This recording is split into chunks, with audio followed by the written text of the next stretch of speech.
ने अंगुष्ठ से अग्नि प्रज्वलित की और परमात्मा से यही कहा कि सती मरत सन यह बैर मांगा, सती मरत यह बैर मांगा, जन्म जन्म शिव पति अनुराग, सती मरत यह बैर मांगा, जन्म जन्म शिव पति अनुराग, सती मरता। मैया सती ने जैसे शरीर छोड़ा, मैया सती का दूसरा जन्म हिमांचल महाराज के यहाँ हुआ। आज हिमांचल महाराज गदगद हो रहे हैं, प्रसन्न हो रहे हैं, क्योंकि ढलती उम्र में जब महाराज बेटी का जन्म हुआ, जिसके बेटा बेटी नहीं होते उनके हृदय से पूछिए क्या गुजरती है।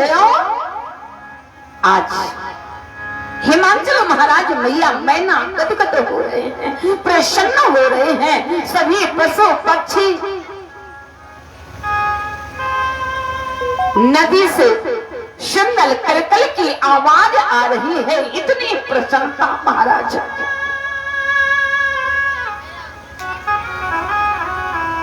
नारद जी महाराज तो घुमक्कड़ ही है।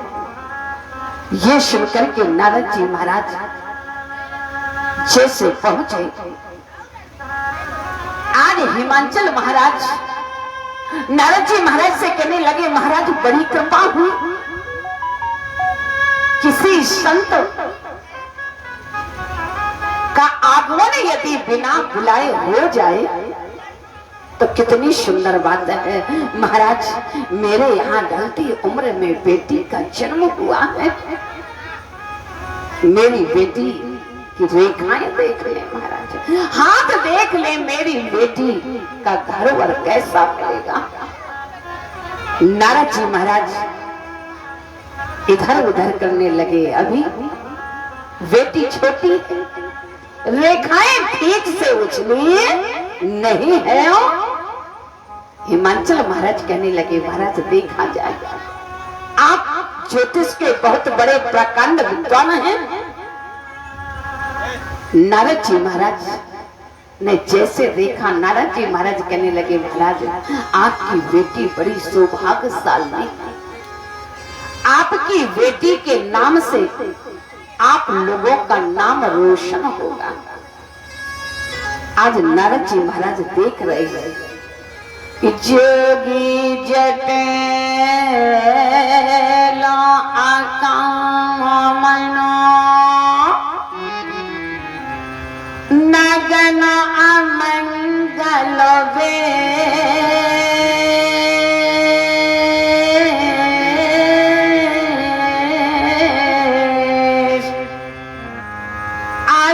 देवता यही आस्ते स्वामी यही कहाँ में लही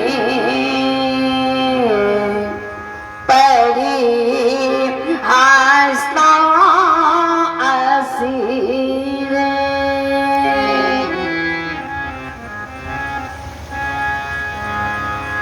जोगी होगा, बड़ी बड़ी जटाओं वाला होगा, माता पिता नहीं होंगे, भोजन की व्यवस्था भी नहीं होगी, मांग चूम के काम चलाना पड़ेगा, और घर दुकान मकान की भी सीताराम होगी। जैसे ये बात हिमांचल महाराज मैया मैना ने सुनी, कौन ऐसा माता पिता है जो ऐसे घर में अपनी बेटी को देना चाहे, कोई देगा? सब सोचते हैं बेटी का वर अच्छा हो, घर अच्छा हो, जो घर वर कुल होए अनुपम। लेकिन जब ऐसा घर तो कोई अपनी बेटी को देना चाहेगा? हिमाचल महाराज के आंखों में आंसू आ गए। मैया मैना रोने लगी, कहने लगी, महाराज ये क्या कह रहे हैं, ऐसे वर के साथ में बेटी को नहीं देंगे। हिमाचल महाराज कहने लगे नारद जी महाराज से, महाराज आप तो इतने प्रकांड विद्वान हैं, आप चाहें जो कर सकते हैं महाराज। नारद जी महाराज कहने लगे वो बात ठीक है, लेकिन मैं रेखाएं नहीं बदल सकता जो गांठ लग करके आई है। हिमाचल महाराज कहने लगे महाराज कहे तो मैं यज्ञ कराऊं, कहे मैं दान दक्षिणा दो, जो आप आदेश करें। नारद जी महाराज कहने लगे नहीं नहीं नहीं, मैं रेखाएं नहीं बदल सकता, उपाय जरूर बता सकता। नारद जी महाराज ने कहा आपकी बेटी को तपस्या करनी पड़ेगी, लेकिन ये सब मैया पार्वती जी जानती थी कि ये गुण तो भोलेनाथ जी महाराज में ही है।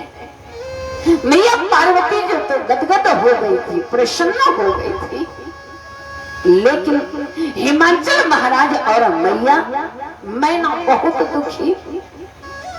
नारद जी महाराज तपस्या के लिए बता गए, और जब वहां से चले गए ना, आज रात्रि में हिमाचल महाराज मैया मैना को नींद नहीं आ रही।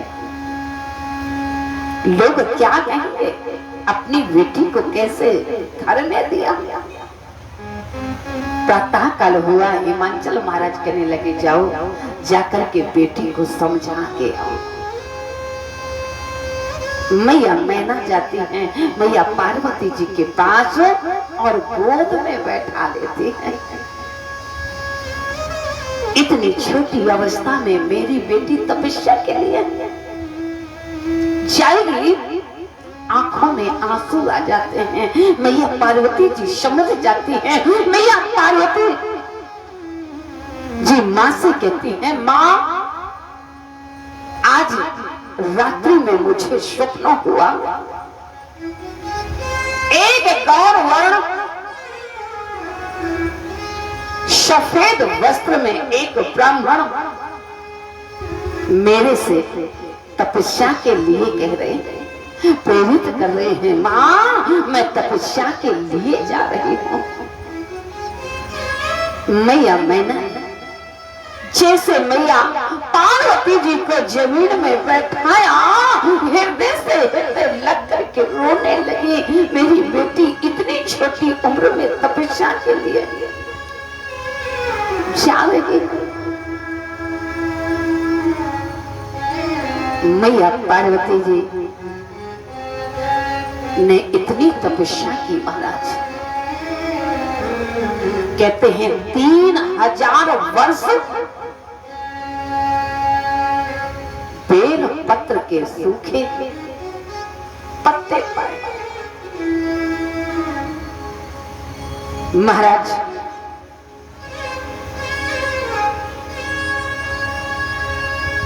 100 वर्ष माने मैया जानकी जी, मैया पार्वती जी फल छोड़ दिए, पत्ते भी छोड़ दिए, जल भी छोड़ दिया, हवा पा करके रह रहे।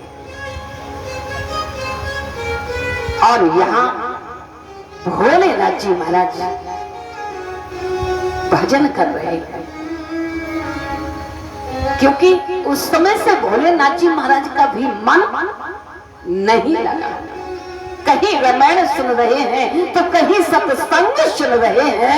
भोलेनाथ जी महाराज भी भजन के लिए बैठ गए। महाराज जब भजन के लिए बैठ गए, भोलेनाथ जी महाराज के नेत्र खुले, सभी देवताओं में चर्चा हो गई। महाराज क्या चर्चा? क्योंकि राक्षस बहुत परेशानी किए थे। ब्रह्मा जी के पास सभी देवता पहुंचे, कहने लगे महाराज क्या करें? ब्रह्मा जी कहने लगे चिंता मत, इसकी मृत्यु साधारण नहीं। जब भोलेनाथ जी महाराज का विवाह होगा, उनसे पुत्र की प्राप्ति होगी, तभी इसकी मृत्यु होगी, वरना कोई मारने वाला नहीं है। भोलेनाथ जी महाराज भजन करते करते जैसे नेत्र खुले, परमात्मा राम जी सामने खड़े हो गए। भोलेनाथ जी महाराज कहने लगे वाह महाराज, आज तो मेरा भजन, मेरी तपस्या सफल हो गई। महाराज आज बड़ी कृपा हुई। जिनका भजन कर रहा था वो सामने। राम जी कहने लगे आज तो मैं मांगने आया हूँ। भोलेनाथ जी महाराज कहने लगे भजन तो मैं कर रहा था महाराज, भजन मैं कर रहा था तो मांगना तो मुझे चाहिए। राम जी कहने लगे आज मैं मांगूंगा। भोलेनाथ जी महाराज कहने लगे आज ये उल्टी गंगा कैसे? राम जी कहने लगे उल्टी नहीं, आपके तो महाराज सिर पर विराजमान है। भोलेनाथ जी महाराज कहने लगे तो महाराज बताइए क्या करना? राम जी कहने लगे महाराज आज मैं कुछ मांगने आया हूँ। क्या? आपको विवाह ही करना है। भोलेनाथ जी महाराज कहने लगे महाराज विवाह करके छक गया हूँ। राम जी कहने लगे महाराज एक बार हमारे कहने से विवाह कर ले। भोलेनाथ जी महाराज कहने लगे नहीं महाराज, बड़ा झंझट है महाराज गृहस्थ जीवन में। अरे महाराज सबसे बड़ा आश्रम बताया गया, आप झंझट कहते हैं? अरे कहने लगे महाराज ठीक है, लेकिन मुझे विवाह नहीं करना। परमात्मा राम जी कहने लगे महाराज मेरी बात फंस गई है, ध्यान देना, इसलिए आपको विवाह ही करना पड़ेगा। भोलेनाथ जी महाराज कहने लगे महाराज आपकी बात शिरोधार्य है। राम जी कहने लगे शिरोधार्य नहीं, क्योंकि आपकी जटाओं से महाराज गंगा बह रही है, सिर से गंगा बह रही है और आपने शिरोधार्य कर लिया, और यदि गंगा का ज्यादा वेग आ गया तो मेरे शब्द ही बह जाएंगे। इसलिए 3 बार बोलना पड़ेगा कि विवाह करूंगा, विवाह करूंगा, विवाह करूंगा, तभी मानूंगा महाराज। भोलेनाथ जी महाराज ने कहा ठीक है महाराज विवाह करूंगा, समय बीतते देर नहीं। आज मैया पार्वती जी ने इतनी तपस्या की, नवरात्रि का आज दूसरा दिन है ना, ब्रह्मचारिणी के स्वरूप में आज वही मैया पार्वती जी इतनी तपस्या की, इतनी तपस्या महाराज शरीर चंचल हो गया।